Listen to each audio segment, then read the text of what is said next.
कहानी ककहरा। लेखक डॉक्टर घनश्याम आसुदानी। वाचक स्वर रिंकी शर्मा। रीना को लगा यदि वह युगों तक भी उस दरवाजे के पास खड़ी रहेगी तो भी कभी नहीं थकेगी। वहाँ की दुनिया उसकी खुरदुरी दुनिया से पूरी तरह अलग थी। मासूम हंसती खेलती दुनिया, नन्ही खिलखिलाहटों का मधुर संगीत, कच्ची मुस्कुराहटों की रम्य रोशनी, पानी की बोतलों के पल पल खुलते बंद होते ढक्कनों का सुहाना स्वर, गले के नीचे उतरते पानी के घूंटों की गुदगुदाती गूंज, सब कुछ उसे जैसे सम्मोहित किए दे रहा था। बालकों की स्लेटों पर हौले हौले घूमती कलमों की सरसराहट उसे कोई मूक निमंत्रण सा दे रही थी। बीच बीच में फुसफुसाते बच्चों की क्षीण आवाजें उसे किसी परियों के लोक का सा आभास दिला रही थी। ओस से भीगे उस मौसम में खुलते बंद होते बस्तों और आती जाती सांसों की घुली मिली खुशबू उसके अंग अंग में समा रही थी। रह रहकर आने वाला टीचर का स्वर उसे इस लोक में वापस खींच लाता था। उसने अब तक स्कूलों को केवल बाहर से ही देखा था। बेटी की उंगली पकड़कर वो अंदर भी आ गई थी। मन में आया वो भी एक स्लेट और कलम लेकर वहीं एक कोने में बैठ जाए और जिंदगी की इबारतें लिखना सीख ले। पर जिंदगी में सबको कहाँ सब कुछ मिल पाता है। स्कूल की घंटी के नाद से वो चौंक कर सावधान हो गई। स्कूल की छुट्टी हो गई थी। सभी बच्चे भागते दौड़ते अपने अभिभावकों के पास जाने लगे।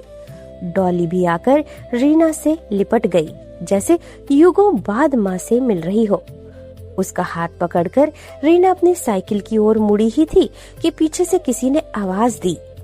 वो पीछे मुड़ी तो टीचर की घूरती आंखों से सामना हो गया। टीचर को अपनी ओर आता देख डॉली तो सहम कर रीना के पैरों से लिपट गई। उसने अपनी आंखें बंद कर ली, फिर भी टीचर की लहराती स्केल उसकी आंखों में घूमती रही। मैडम, आपकी डॉली तो बहुत नटखट है, 2 क्षण भी एक जगह नहीं बैठती। टीचर की आंखों में रोष के भाव स्पष्ट झलक रहे थे। मुझे तो डर लगता है कहीं वो भागकर कक्षा से बाहर न चली जाए। बाकी सब बच्चे कैसे शांत बैठे रहते हैं, केवल इसी के पीछे मुझे भी दौड़ते रहना पड़ता है। न इस पर डांट का कोई असर होता है, न ही छड़ी काम करती है। सिर झुकाए खड़ी रीना को ये शब्द कहीं दूर से आते हुए से लग रहे थे। उस समय वो स्वयं टीचर के उस रुद्रावतार से पूरी तरह सहम गई थी। टीचर के पिटारे में अभी कहने को और बहुत कुछ बाकी था। पूरे 3 साल की हो गई है, लेकिन बचपना अभी तक नहीं गया इसका। सारे बच्चे Z तक लिखना सीख गए हैं और ये महारानी अभी तक A भी ठीक से नहीं उकेर पाई है। आप लोगों को RTE में एडमिशन तो फ्री में मिल जाता है, लेकिन आप लोगों का बच्चों की ओर ध्यान बिल्कुल नहीं रहता। एक अकेली टीचर क्या क्या करेगी और किस किस को देखेगी। एक क्लास में 80 बच्चे और एक टीचर। सिर भन्नाने लगता है सुबह से ही। इनको मार मार कर मेरी तो कई छड़ियां भी टूट जाती हैं। जानवर को भी 2 कोड़े मारो तो सीधे सीधे चलने लगता है, लेकिन ये निगोड़े तो जानवर से भी बदतर है। एक को देखो तो दूसरा हाथ से निकल जाता है। और ये डॉली तो सबकी लीडर है, लीडर। मैं पहले भी आपको बताना चाहती थी, ये डॉली अन्य बच्चों को बहुत सताती भी है। किसी की किताब फाड़ देगी तो किसी की पेंसिल ही तोड़ लेगी, कुछ नहीं तो किसी के सर पर चपत ही दे मारेगी। एक दिन तो खुली खिड़की से कूदकर कक्षा से बाहर भाग गई थी। इसे लगातार किसी न किसी का ध्यान चाहिए होता है। एकाग्रता तो इसमें नाम को भी नहीं है। मुझे तो लगता है इस लड़की को कोई मानसिक बीमारी है। मेरी मानिए तो आप इसे किसी मनोचिकित्सक को दिखाएं। रीना ने जीवन में पहली बार अपनी डॉली के बारे में ऐसी बातें सुनी थी। उसी तरह सिर झुकाए उसने डॉली का बस्ता साइकिल के हैंडल में लटकाया और उसे कैरियर पर बिठाकर जल्दी जल्दी घर की ओर पैडल मारने लगी।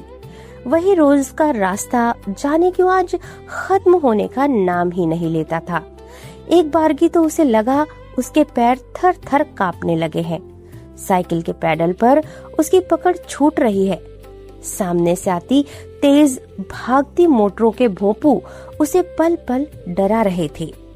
उसने पीछे मुड़कर देखा तो डॉली कैरियर पर बैठी मंद मंद मुस्कुरा रही थी।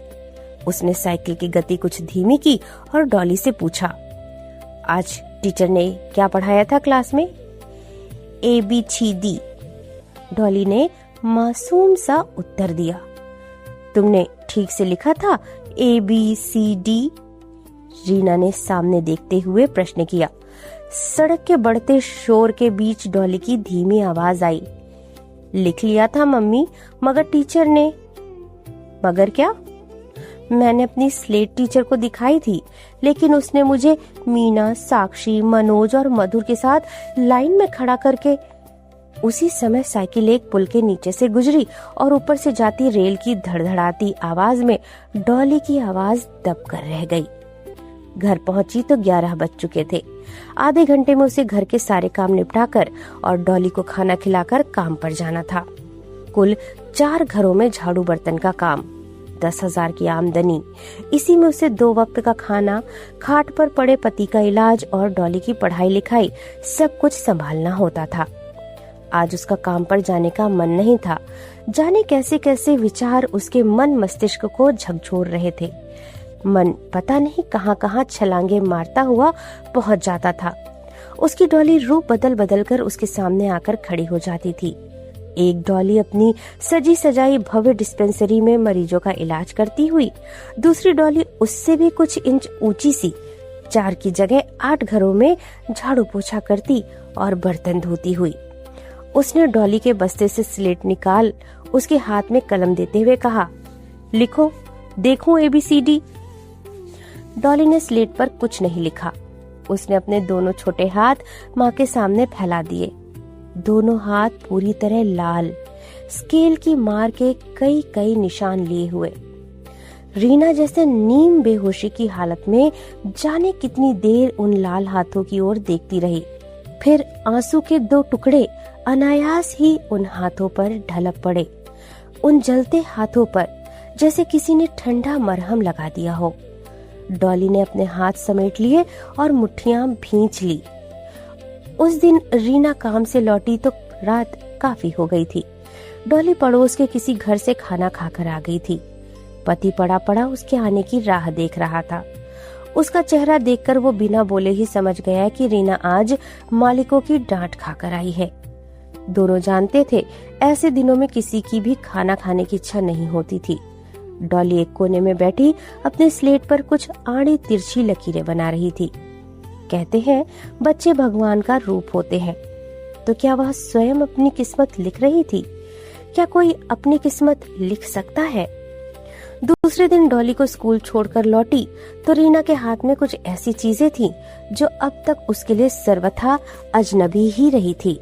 डॉली की पुरानी स्लेट, एक कलम और चित्रों वाली अंग्रेजी के ककहरे की रंगीन किताब जो वह पड़ोस की मंजू से मांग लाई थी। आज उसने सुबह ही अपने सारे काम निपटा लिए थे।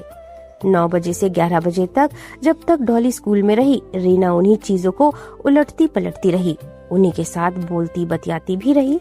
फिर अनंत काल तक वे ही चीजें उसके साथ चलती फिरती, उठती बैठती और जागती सोती रहीं।